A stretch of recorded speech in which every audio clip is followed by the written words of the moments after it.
Hi, this is Phillip Day from the Campaign for Truth in Medicine, and you're listening to Up Close and Personal for July 2009. Firstly, the sensationalist headlines going on about swine flu.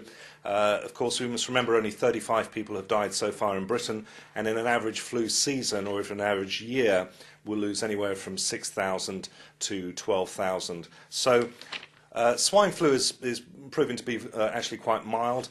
Lots of surgeries, of course, are just turning people away, saying don't bother coming in if you've got it. And yet we see this huge press campaign to scare the living daylights out of everybody.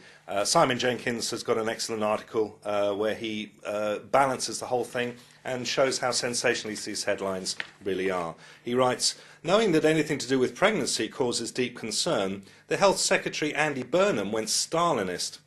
Pregnant women were told they should not go out or should go out carefully, or only if necessary. They should see their doctor at once or phone their doctor, or perhaps avoid their doctor in case they infect others. In surely the most bizarre ministerial statement in history, Burnham added that British mothers should, quote, plan their pregnancy carefully, but we are not advising women not to conceive, but to think twice.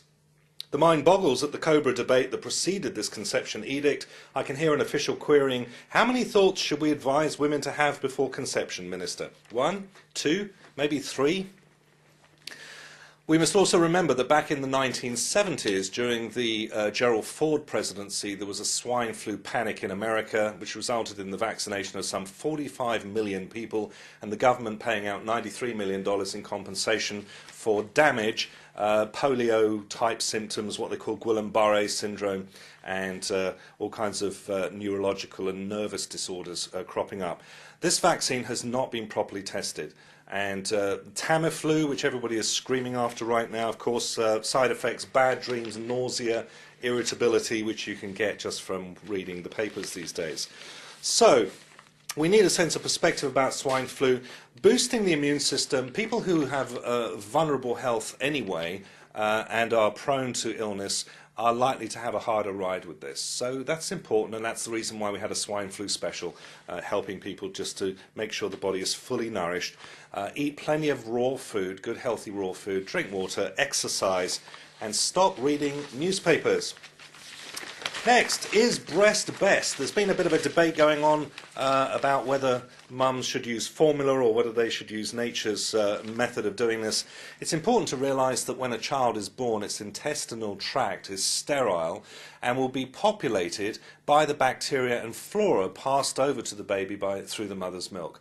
And as the baby grows, the mother's milk chemically changes to unlock more parts of the immune system. 80% of the immune system is located in this gut population, comprising 400 to 1,000 species of microflora. So very important, and you cannot emphasize enough the benefits of proper digestive health, because this has ramifications for the rest of the body.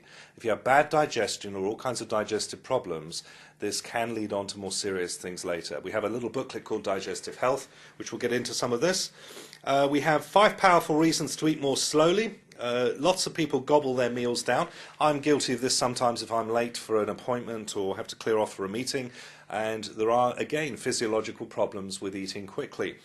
Bad digestion, an inability of the enzymes in the saliva to break down carbohydrates properly, so you end up with fermentation, gas in the gut and the rest of it.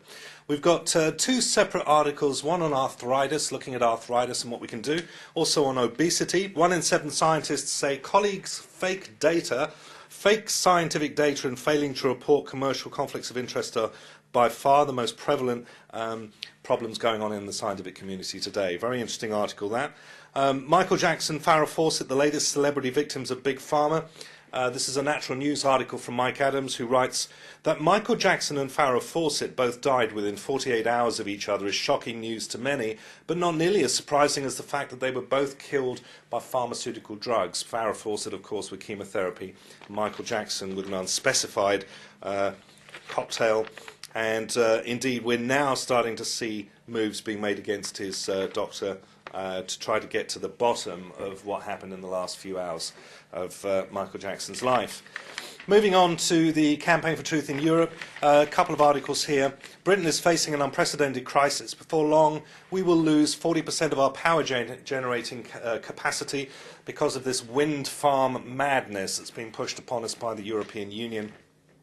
Of course, we're not building new power stations of any kind because we are trying to meet 32% of our energy needs through renewable energy. So what's ended up happening is these wretched wind turbines have been put up all over the place. These are heavily subsidised. This is perhaps some of the most expensive energy in history being generated, and all to solve the environmental wacko lobby. German MEPs to dominate lawmaking committees. German MEPs are tipped to chair 3 of the most powerful legislative committees in the next European Parliament. That's what we call democracy. Boris Johnson warns the European Union could force hedge funds out from the UK. Of course, the finance sector, up until it was abused and still is being abused in the City of London, was one of Britain's great exports, and now the EU is trying to get its fingers on it. That's it. We're putting tour dates together, first of all for Ireland. We should get these dates out to you probably in the next 10 days or so. It looks like late October. I'm having an I've scaled back the touring a little bit because of baby Anna spending a little more time at home, but I will be doing some limited engagements around the UK between now and Christmas and also into the new year, so we will send you details of those. In the meantime, we've still got the online seminars. If you've not seen these, do give them a look at. We've got the Simple Changes seminar and also Cancer, Why We're Still Dying to Know the Truth, and we're also piecing together another one on heart disease, affairs of the heart, and we will let you know as soon as that's available. That's it. Have a great summer, and we will catch up with you in August. Bye-bye.